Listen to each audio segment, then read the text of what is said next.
Last year, I got a weekly screen time notification on a Sunday that literally made me gasp out loud.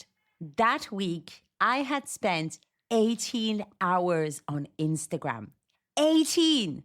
I'm calling myself an entrepreneur, trying to build a coaching business, reading all the productivity books, and I'd somehow spent more time scrolling than I had working on my actual business. Add another 5 hours on The Guardian plus YouTube, and boom, all my time was gone. And obviously, I wasn't feeling like I was making progress with my business. And this got me thinking about my habits, my digital habits. It was at a time where I would have been doom scrolling news while simultaneously watching CNN commentators kind of yell at each other in the background. And this might be relatable to you because here's what I see everywhere: smart, capable people feeling absolutely exhausted, unfocused, and frustrated with themselves, and often blaming it on a lack of discipline. But that's not the real problem, is it?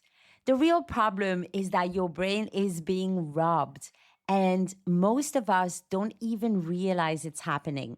So, today we're exploring the science behind why you feel so scattered and distracted all the time. In this episode, I'm breaking down the research on attention hijacking and why your brain literally can't focus anymore. You're going to understand exactly why you check your phone 50 times a day, even when you don't want to. Then I'll be giving you 5 strategies that actually work to reclaim your mental space. Hopefully, by the end of this, you know exactly how to protect your attention and design your environment for focus instead of distraction. This isn't about becoming a digital monk. I'm certainly not. It's about becoming intentional with the most valuable thing we have: our attention. Ready? Let's dive in. Hey, I'm Noemi, former queen of bad habits and corporate go-getter turned well-being coach and personal growth junkie.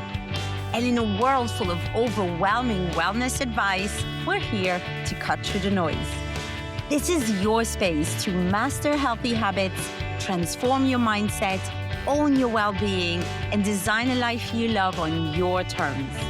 We're ditching the highlight reels and embracing the whole messy, imperfect journey towards becoming our absolute best selves.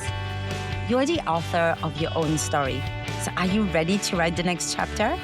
Let's go, and welcome to Unwritten Potential.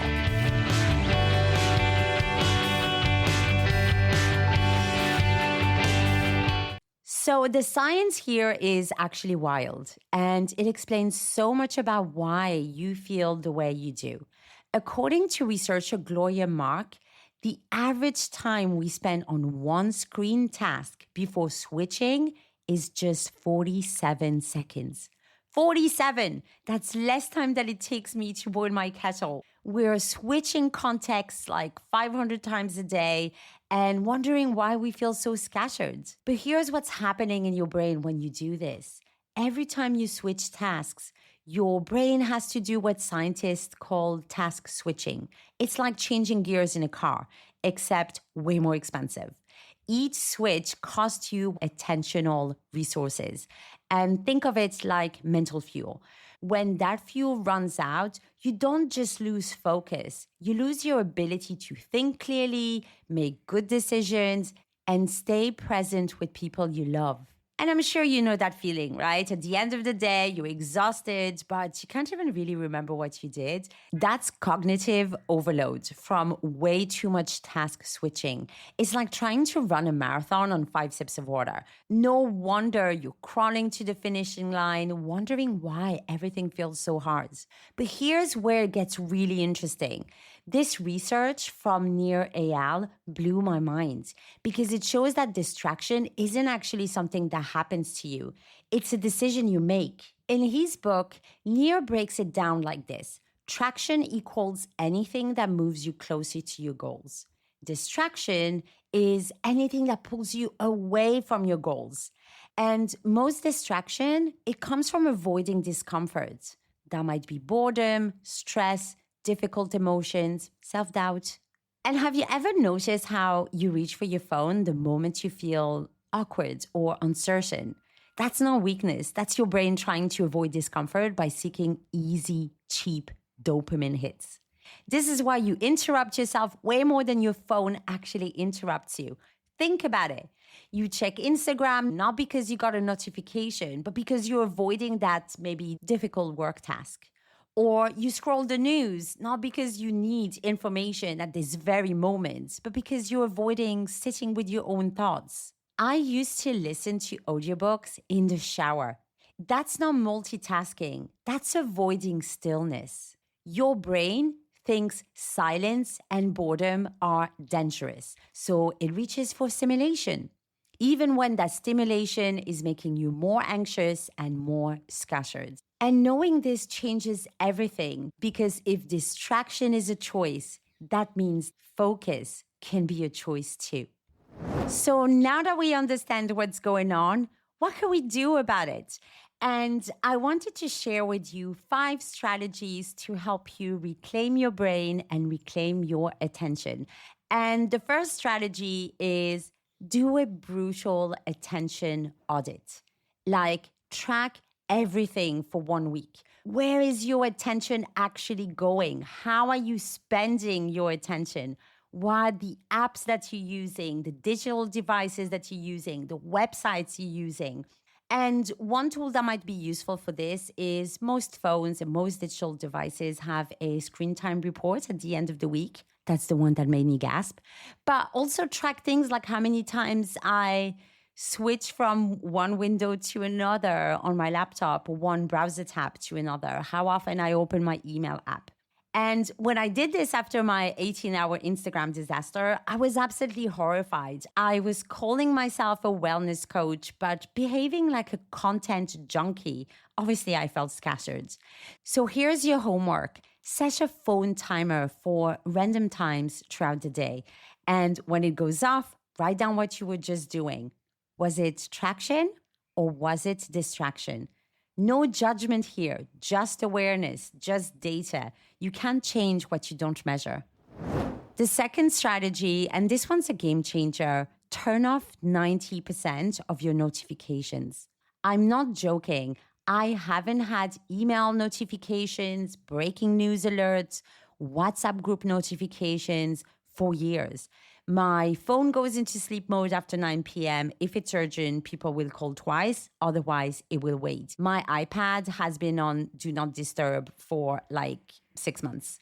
There are very few apps and very few people I still receive notifications for. And this single change will give you back hours of deep focus time because every notification doesn't just steal the moment it happens. It steals your attention for up to 20, 25 minutes afterwards. That's how long it takes for your brain to fully refocus after an interruption. So go to your phone settings right now, turn off everything except calls and texts from actual humans you actually care about. The third strategy, and this one's probably the easiest, set app limits that actually work. I have 20 minutes daily caps on Instagram and The Guardian. Once it's up, no exception. And here's the key. Don't just limit the apps, replace the habits. So when you reach for your phone out of boredom, do something else. Think, what is it that you're going to be doing instead of that? So for me, what I do is I rearrange my home screen on my phone. So if my thumbs, out of habit, are looking for some of these apps like YouTube and Instagram and The Guardian, I just replace the icon with a better app. Your brain needs the dopamine hit, so give it something better than mindless scrolling. Okay, number 4 is about designing your environment, and this changes everything. Create device-free zones in your home. Ours is the living room after dinner. My husband and I have a rule, no double screening. We will pause the TV if one of us picks up their phone and start looking at their phones. If we're watching something together, the phones go away. And it's not just to be present, which obviously is nice, but it's also to protect each other's attention because attention is contagious. If one person is distracted, it affects everyone around them. Also, design rituals that signal focus time. So for me, I use noise canceling headphones with nice chilled lo-fi beats when I write. And that tells my brain it's writing time and this is important. This matters.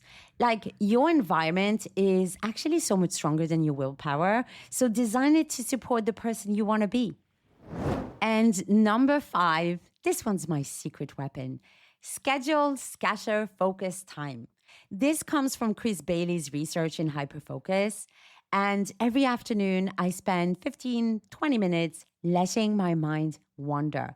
I go for a walk, I sit on my sofa, stare out the window, I go and fold laundry, whatever it is. But this isn't wasted time, it's brain fuel. Your brain needs downtime to process information and make connections. When you're constantly stimulated, you never get those breakthrough insights. And from my own experience, and you might relate to this, the best ideas don't come when you're busy. Often, the best ideas come when we're bored. But here's what ties all of this together. You have to be more intentional than the technology that is trying to steal our attention. These platforms are designed by teams of neuroscientists and behavioral economists whose job is to capture and hold your focus. You're not weak for getting distracted. You're human going up against billion-dollar algorithms. But you can win. You just have to design your life around traction instead of distraction. Okay, so let's bring this all together. Here's what we covered today. Your brain is switching tasks every 47 seconds, which is literally frying your cognitive capacity.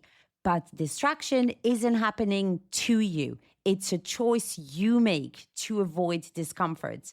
And that means focus can be a choice too. Yay. So to recap your 5 action steps, 1, do a brutal attention audit for 1 week. Track where your focus actually goes. 2, turn off most of your notifications. If really you miss them, turn it back on. 3, set app limits and replace the habit with something else. 4, design device-free zones and focus rituals. And 5, schedule 15 minutes of scatter focus time every day to allow your mind to wander. So pick one of these strategies and commit to it for 7 days. Just one, just for a week. If you remember nothing else from today, remember this. Your attention is the most precious resource you have. And right now, it's being stolen from you every single day. But you have the power to take it back. So start treating your attention like money, my friend. Where would you invest it? What would you stop spending it on? Because your future self, the one who is calm and focused and creatively alive, is counting on the choices you make today.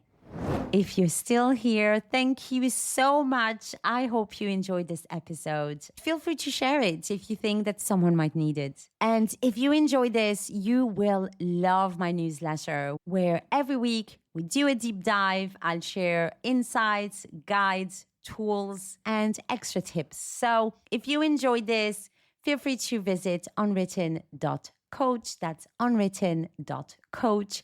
And you can subscribe there to my newsletter. The link is also in the show notes. Thank you so much for being here with me. This has been Unwritten Potential, and I will catch you next week. Bye.